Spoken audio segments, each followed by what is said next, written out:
पहले वीडियो में हमने देखा कि वनस्पतियों में विविधता कैसे पाई जाती है और फिर वनस्पति की रचना क्या होती है ये देखा।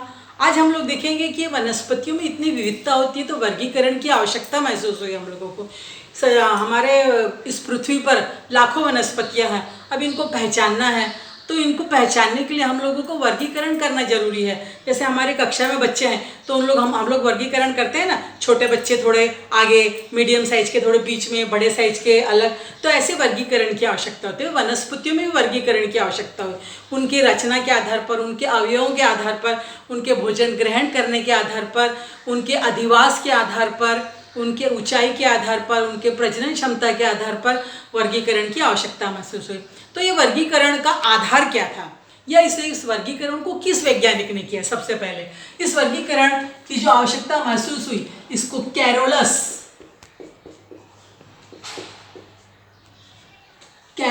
लीनियस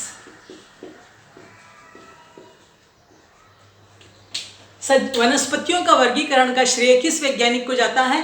कैरोलस लीनियस नामक वैज्ञानिक को जाता है।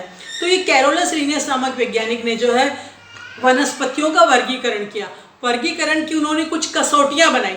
किस कसौटी के आधार पर, यानी वनस्पतियों का वर्गीकरण उन्होंने किस कसौटी के आधार पर किया? तो सबसे पहले कसौटी उन्होंने ली वनस्पतियों की। पहली कसौटी क्या थी वर्गीकरण की? वनस्पतियों की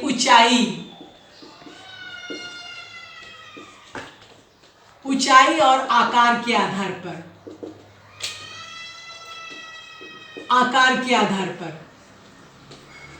आकार के अनुसार या आकार के आधार पर, वनस्पति की ऊंचाई और आकार के अनुसार उन्होंने 4 भागों में वर्गीकरण किया। सबसे पहला वृक्ष,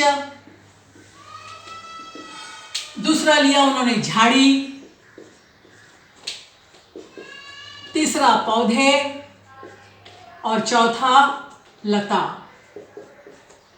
तो देख रहे हैं वनस्पति की ऊंचाई और आकार के आधार पर वनस्पतियों का वर्गीकरण 4 भागों में किया, वृक्ष, झाड़ी, पौधे और लता। अब सबसे पहले वृक्ष लेते हैं, वृक्ष के बारे में जानकारी प्राप्त करेंगे। अब हर कोई जानता है वृक्ष में मोटा सा तना होता है, फिर कुछ ऊंचाई पर जाने के बाद इस तने में से जो है विभिन्न प्रकार की शाखाएं निकलती है और इन शाखाओं में से फिर एक ऐसा बड़ा सा घेरदार वृक्ष लेते, इसमें से तने वगैरह, शाखाएं वगैरह निकलती है, उसमें पत्ती होती है। या फिर कुछ देखे होंगे बड़े आकार के होते हैं जिसमें से देखो आम, बरगद, पीपल, ये नारियल वगैरह।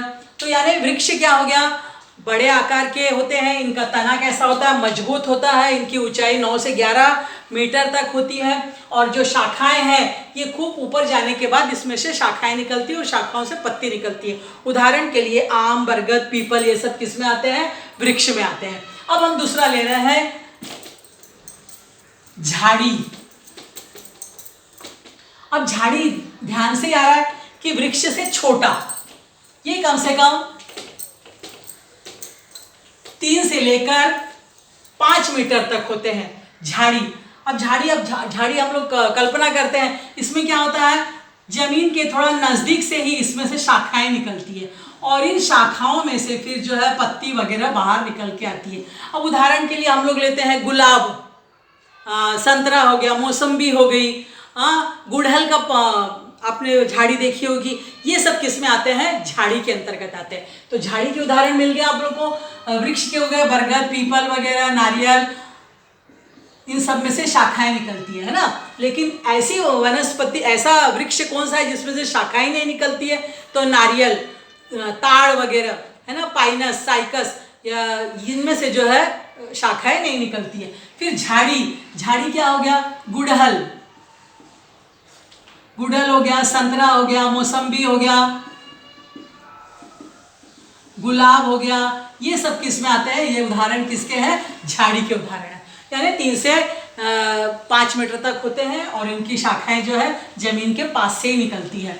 अब पौधे देखते हैं। पौधे कैसे होते हैं? ये पौधे जो है छोटे होते हैं, इसमें या तो शाखाएं होती है या तो नहीं होती है। अब तो आपको मालूम है पौधे मतलब क्या? जो छोटे हैं। क्या? जैसे तुलसी, हमारा मेथी जो घर में आती है, मेथी भाजी, मेथी, पालक, तुलसी, ये सब किस में आते हैं? पौधे में आते हैं। उसी प्रकार ज्वार, बाजरा, मक्का, बथुआ, ये सब क्या है, पौधे आते हैं। अब ये पौधे कैसे होते हैं आपको मालूम है, तुलसी वगैरह, मेथी याद करो, इसका तना कैसा होता है, लचीला होता है और हरे रंग का होता है, छोटा होता है ना, 1 से 1.5 मीटर तक होता है। तो इसका 1 से 1.5 मीटर तक होता है, तना लचीला और छोटा होता है। अब देखते हैं लता। अब लता किसको कहते हैं, किसी भी झाड़ पर जो सहारे के आधार पर चढ़ती है, आधार देकर जो चढ़ती है, उसको हम लोग क्या कहते हैं, लताएं। लता में इस प्रकार देखो पत्ती निकली होती है। अब लता को याद करते हैं, लता के उदाहरण क्या है आपको मालूम है, मनी प्लांट हम लोग देखते हैं, या हम लोग का नेनुआ, जो भी सहारे से चढ़ती है। अब सहारे से चढ़ने के लिए इसमें क्या पाया जाता है, देखो ऐसे स्प्रिंग जैसी रचना होती है। इस स्प्रिंग जैसी रचना के आधार पर वो पकड़ के चलते हैं। इसको लता तंतु या प्रतान कहते हैं, लता तंतु या प्रतान कहते हैं। तो जो हम लोग का तरबूज हो गया, खरबूज हो गया, अंगूर हो गया, मनी प्लांट हो गया, ये सब में क्या होती है, लता, इसको हम लोग लता कहते हैं। तो आपको समझ गया, तो ये वनस्पति की ऊंचाई व आकार के अनुसार देखा हमने। सबसे पहला वृक्ष देखा, तो अब ये अंतर यदि आप लोग को आता है तो अंतर कैसे निकालेंगे, समझो आपको वृक्ष और झाड़ी में अंतर आया तो क्या लिखोगे, वृक्ष कैसे होते हैं, मोटे, मजबूत और ऊंचे होते हैं, जबकि झाड़ी कैसी होती है, छोटी होती है, पतली होती है, तना थोड़ा कम मजबूत होता है। फिर उसका दूसरा अंतर क्या लिखोगे कि वृक्ष में जो है तना ऊपर जाने के बाद, वहां से ऊपर जाने के बाद शाखाएं निकलती है, जबकि झाड़ी में जो है जमीन के पास से ही शाखाएं बाहर निकलती है। फिर क्या दिखोगे कि वृक्ष की ऊंचाई जो है 9 से 11 मीटर तक होती है, जबकि झाड़ी की ऊंचाई 3 से 5 मीटर तक होती है। फिर उसके बाद वृक्ष के उदाहरण लिख दोगे, बरगद, पीपल, नारियल वगैरह सब। फिर झाड़ी के उदाहरण लिख लोगे, गुंडल, संतरा, मौसम्बी, गुलाब। लिख सकते हैं अंतर। यदि आपको आता है कि पौधे की विशेषताएं, 2 विशेषताएं और उदाहरण बताओ, तो पौधे की 2 विशेषता बता सकते हो कि पौधे जो है 1.5 मीटर ऊंचे होते हैं, उसका तना जो है लचीला और हरा रंग का होता है। उदाहरण के लिए तुलसी, मेथी, पालक, ज्वार, बाजरा, मक्का इत्यादि सब उसमें लिख सकते हैं हम लोग। फिर उसके बाद आ गया चौथा, हमने देखा लता। लता क्या है, लता में से ऐसी कुछ स्प्रिंग जैसी, कमानी जैसी रचना निकलती है जिसको लता तंतु कहते हैं। इसके सहारे के आधार पर ये वनस्पतियां चढ़ती है। ये कैसी होती है, कमजोर होती है, इसलिए सहारा लेती है। उदाहरण के लिए हम लोग का जो भी जितनी भी सहारा लेके चढ़ती है, खरबूजा हो गया, तरबूज हो गया, नेनुआ हो गया, करेला हो गया, मनी प्लांट हो गया, अंगूर हो गया, ये सब क्या है, लता के उदाहरण है। तो हमने वनस्पतियों के वर्गीकरण की सबसे पहली कसौटी क्या देखी, ऊंचाई व आकार के अनुसार, वृक्ष, झाड़ी, पौधे और लता में। अब अगली कसौटी हम लोग देखेंगे।